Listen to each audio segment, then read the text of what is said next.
ಮಾಡಿ ಚೆನ್ನಾಗಿ ತಿಳ್ಕೊಂಡು ಮಾಡಿರಿ. ಭಾಳ ಸರಳ ಅದ ಇದು. ಇದು ನವೋದಯ ಥಿಯರಿ ಮತ್ತು ರೀತಿ ಪ್ರಕಾರ ಎರಡೂ ತಿಳಿಸ್ತದೆ. ಚೆನ್ನಾಗಿ ತಿಳ್ಕೊಂಡು ಗಣಿತಗಳನ್ನ ಶೇಕಡಾ ಪ್ರಮಾಣದಾಗ ಹೆಂಗಿರ್ತಾವೆ ತಿಳಿಸ್ತದೆ. ನೋಡಿರಿ, ಮಾಡಿರಿ. ಮಾಡೋದಾತ ವಿಡಿಯೋ ಆನ್ ಮಾಡಿರಿ. ಎಲ್ಲರ ಬೋರ್ಡ್ ಕಡೆ ನೋಡ್ರಿ, ಚೆನ್ನಾಗಿ ನೋಡ್ರಿ ಬೋರ್ಡ್ ಕಡೆ. ಮುನ್ಸಿಪಲ್ ಚುನಾವಣೆಗಳಲ್ಲಿ 25,000 ಮತದಾರರಲ್ಲಿ 60 ಮಂದಿ ಮತ ಚಲಾಯಿಸಿದರೆ ಮತ ಚಲಾಯಿಸದವರ ಸಂಖ್ಯೆಯು ನೋಡ್ರಿ, ಇದು ವಿರುದ್ಧ. ಮತ ಹಾಕಿದವ್ರು ಪ್ರಮಾಣ ಕೊಟ್ಟಾರ, ಮತ ಹಾಕಲಾರದವ್ರದ್ದು ಸಂಖ್ಯೆ ಕೇಳ್ಯಾರ. ಅಂದ್ರೆ ಮತ ಹಾಕಿದವ್ರು ಪ್ರಮಾಣ ಕೊಟ್ಟಾರ, ಮತ ಹಾಕಲಾರದವ್ರ ಸಂಖ್ಯೆ ಎಷ್ಟು ಅದ ಅಂತ ಕೇಳ್ಯಾರ. ಇದಕ್ಕೇನಂತಾರ ವಿರುದ್ಧ. ಅವಾಗ ನಾವು ಹೆಂಗೆ ಹಚ್ಕೋಬೇಕನ್ನೋದು ತೋರಿಸ್ತಾನೆ. ಒಟ್ಟು ಮತದಾರರು ರೀತಿ, ಒಟ್ಟು ಮತದಾರರು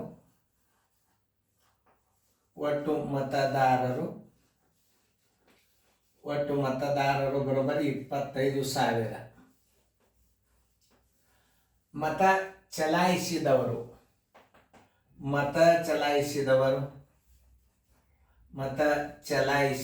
ಹಾಕಿದವರು, ಮತ ಹಾಕಿದವರು, ಅದಕ್ಕೆ ಮತ ಚಲಾಯಿಸಿದವರು ಶೇಕಡಾ ಎಷ್ಟು? 60. ಮತ ಚಲಾಯಿಸದವ್ರದ್ದು ತಕ್ಕೋಬೇಕೀಗ, ಯಾಕಂದ್ರೆ ಅದನ್ನೇ ಕೇಳೇನಿ. ಮತ ಚಲಾಯಿಸದವರು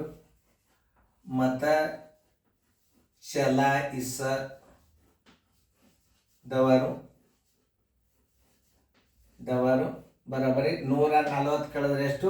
40. 100 ಮತದಾರರಿದ್ದರಂದ್ರೆ 60 ಮಂದಿ ಮತ ಚಲಾಯಿಸ್ಯಾರ. 100 ಮತದಾರರಿದ್ದರೆ 40 ಮಂದಿ ಮತ ಚಲಾಯಿಸಿಲ್ಲ. ಈ ಪ್ರಶ್ನೆ ಮೇಲೆ ಹೋದ್ರಿ ಯಾವಾಗ ಬೇಕಾಗಿದೆ. ಮತ ಚಲಾಯಿಸಿದವರ ಸಂಖ್ಯೆ ಅಂದ್ರೆ ಇದು. ಮತ ಚಲಾಯಿಸದವರ ಸಂಖ್ಯೆ ಅಂದ್ರೆ ನೀವು ಇದನ್ನು ಹಚ್ಕೋಬೇಕು. 100 ಮತದಾರರಿಗೆ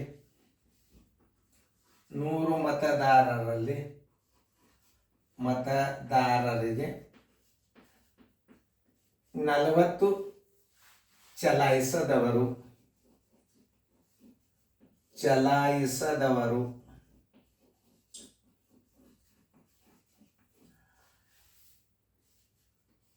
ಎಷ್ಟು? 25,000 ಮತದಾರರಿಗೆ ಚಲಾಯಿಸದವರ ಸಂಖ್ಯೆ ಎಷ್ಟು? 25,000 ಗುಂಡ್ಲೆ 40. ನೋಡ್ರಿ, ಇಲ್ಲಿ 100 ಅದಲ್ಲ. ನೋಡ್ರಿ, 2 0 ತೆಗೆದು ಗುಣಾಕಾರ ಮಾಡಿಬಿಟ್ರಿ, ಮುಗೀತು. 1 2 1 2. 225 4 ಎಷ್ಟು? 100. 25 4 100. 2 0 ಇಟ್ಟುಬಿಟ್ರಿ. ಅಂದ್ರೆ ಬರೋಬ್ಬರಿ 10,000 ಜನ ಮತ ಚಲಾಯಿಸಿಲ್ಲ. 10,000 ಸಂಖ್ಯೆ ಇಲ್ಲದ ಉತ್ತರ ಸಂಖ್ಯೆ ಡಿ.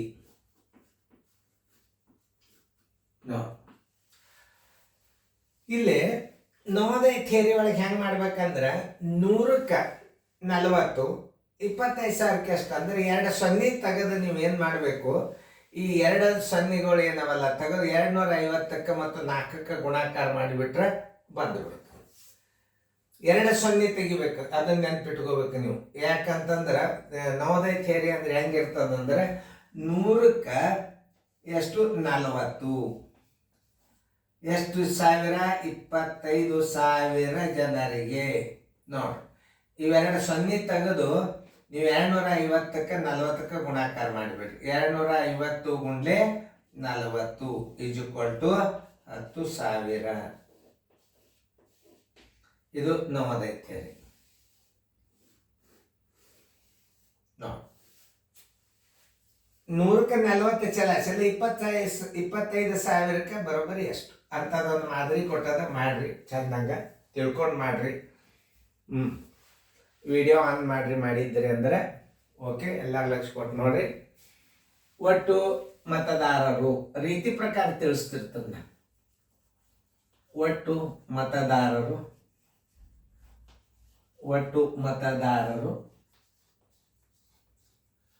ಎಷ್ಟು? 40,000. ಮತ ಚಲಾಯಿಸಿದವರು ಮತ ಚಲಾಯಿಸಿದವರು ಚಲಾಯಿಸಿದವರು ಮತ ಚಲಾಯಿಸಿದವರು ಅಂದ್ರೆ ಮತ ಹಾಕಿದವರು 70%. ಮತ ಚಲಾಯಿಸದವರು ಮತ ಚಲಾಯಿಸದವರು ಮತ ಹಾಕಲಾರ್ದವ್ರು ಎಷ್ಟು 170 ಕೇಳಿದ್ರೆ 30 ಮಂದಿ ಹಾಕಿಲ್ಲ. ಏನು ಕೇಳ್ಯಾರ ಅವರು? ಮತ ಚಲಾಯಿಸಿದವರ ಸಂಖ್ಯೆ. ಮತ ಚಲಾಯಿಸದವರ ಮತ ಚಲಾಯಿಸದವರ ಅಂದ್ರೆ ಇದನ್ನ ಕಂಡ್ರೆ 100 ಮತದಾರರಿಗೆ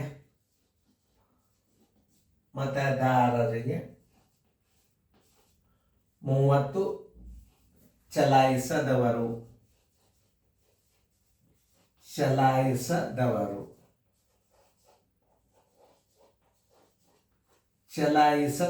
ಅಂದ್ರೆ ಮತ ಹಾಕಿಲ್ಲ ಅಂತ. ಆಮೇಲೆ ಇರ್ತದ 40,000 ಮತದಾರರಲ್ಲಿ ಚಲಾಯಿಸದವರ ಸಂಖ್ಯೆ ಎಷ್ಟು? 40,000 ಗುಂಡ್ಲೆ 30 ಸರ್ವಾಸ್ ಬಾಗ್ಲೆ 100. 100 ಇಲ್ಲಿ ಬಂತಂದ್ರೆ 2 0 ತೆಗೆದು ಗುಣಾಕಾರ ಮಾಡೋದು ತಿಳ್ಕೊಂಡೇ ಬಿಡ್ರಿ ನೀವು. ನೋಡ್ರಿ 4 3 12 4 3 12 ಮುಂದೆ 3 ಪೂಜೆ 1 2 3 12,000 ಜನಸಂಖ್ಯೆ ಮತ ಹಾಕಿರುವುದಿಲ್ಲ. 12,000 ಮತದ ಸಂಖ್ಯೆ ಎಲ್ಲದ? 12,000 ಮತದ ಸಂಖ್ಯೆ ಡಿ. ಇವೆರಡೂ ಕೂಡಿಸ್ಬಿಟ್ರೆ 28,000 12,000 ಕೂಡಿಸಿದ್ರೆ 40,000 ಆಗ್ತದ. ಮತ ಚಲಾಯಿಸಿದವರು ಇವರು, ಚಲಾಯಿಸದವರು ಈ ಉತ್ತರ ಮೇಲೆ ನೀವು ಆಪ್ಷನ್ಸನ್ನು ಕಂಡುಹಿಡಿಬಹುದು. ಇವು ಎರಡೂ ಕೂಡಿಸಿದ್ರೆ ಆಗೋದಿಲ್ಲ. ಇವೆರಡೂ ಕೂಡಿಸಿದ್ರೆ 40,000 ಆಗ್ತದೆ. ಇವರು ಮತ ಹಾಕಿಲ್ಲ, ಇವರು ಹಾಕಿದವರು ಹಾಕಲಾರ್ದವ್ರು. ಅವ್ರು ಯಾರನ್ನ ಕೇಳ್ಯಾರ? ಮತ ಹಾಕಲಾರ್ದವ್ರು ಕೇಳ್ಯಾರ ಅಂದ್ರೆ ಇದು 12,000 ಹೌದಲ್ಲ ನೋಡ್ಕೋಬೇಕಾದ್ರೆ ಈ 12,000ಕ್ಕೆ 28,000 ಎರಡು ಕೂಡಿಸಿದ್ರೆ 40,000 ಆತಂದ್ರೆ ಉತ್ತರ ಡಿನೇ ಆಗಿಬಿಡುತ್ತೆ. ಥಿಂಕಿಂಗ್ ಪವರ್, ಕ್ರಿಯೇಟಿವ್ ಮೈಂಡ್ ಇದ್ದರೆ ಮಾತ್ರ ಉತ್ತರ ಮೇಲೆ ಆಪ್ಷನ್ಸ್ ಹಾಕ್ಬೋದು. ನೋಡಿ ಇಂಥ ಲೆಕ್ಕಗಳು ಇರ್ತಿರ್ತಾವೆ. ನೀವು ಚೆಂದಾಗಿ ಶೇಕಡ ಲೆಕ್ಕಗಳು ಇನ್ನೊಂದೇ ತುಸು ಬರ್ತಾವೆ, ಅವೆಲ್ಲ ಸೀರಿಯಲ್ದಾಗ ಒಂದು ನೋಡ್ಕೊರಿ. ಈಗ ಇದು ಅದಕ್ಕೆ ನಂಬರ್ ಏನದಲ್ಲ ಮಾಸ್ಟರ್ ಗೈಡ್ ಇವ್ರದ್ದು ನವೋದಯ ಚಾಲೆಂಜ್ ಆಧಾರಿತ ಶೇಕಡ ಲೆಕ್ಕಗಳು ಆಲ್ಮೋಸ್ಟ್ ಅಲ್ಲೆಲ್ಲ ನಿಮಗೆ ಕವರ್ ಆಗ್ಯಾವ. ನೀವು ನವೋದಯ ಚಾಲೆಂಜ್ ತೊಗೋಬೇಕು, ಮಾಸ್ಟರ್ ಗೈಡ್ ತೊಗೋಬೇಕು. ಇವೆರಡು ಬುಕ್ಕ ತೊಗೊಂಡ್ಬಿಟ್ರೆ ನವೋದಯ 100% ಗ್ಯಾರಂಟಿ. ಎಲ್ಲರೂ ನಾನು ವಿಡಿಯೋಗಳನ್ನು ನೋಡ್ರಿ, ಲೈಕ್ ಮಾಡಿರಿ, ಶೇರ್ ಮಾಡಿರಿ. ಚಂದಂಗೆ ಫೇರ್ದಾಗ ಬರ್ಕೋರಿ. ಯಾಕಂದ್ರೆ ನಾಳೆ ವಾಟ್ಸಪ್ ಗ್ರೂಪ್ದಾಗ ಬರೋರು ಇದ್ದೀರಿ, ಚಂದಂಗೆ ಬಿಡಿಸ್ಕೋರಿ ಫೇರ್ದಾಗ.